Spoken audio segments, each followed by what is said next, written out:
How to create RedNote account. Hello everyone, this is Sabrina here to help you today.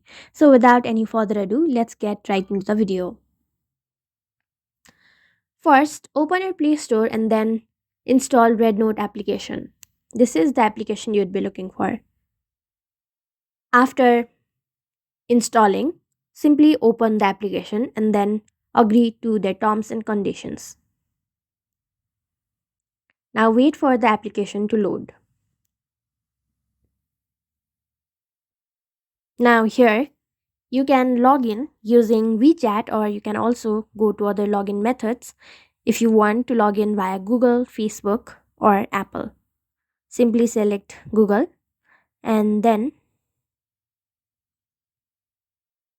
wait for it to load. Now select your account from which you want to log in. Tap on continue. And just like this, your account is created.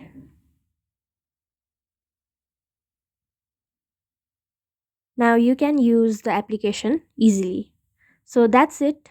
Thank you for watching this video. Make sure to like, share and subscribe to our YouTube channel. If you got any questions, comment them down and I'll catch you in the next one.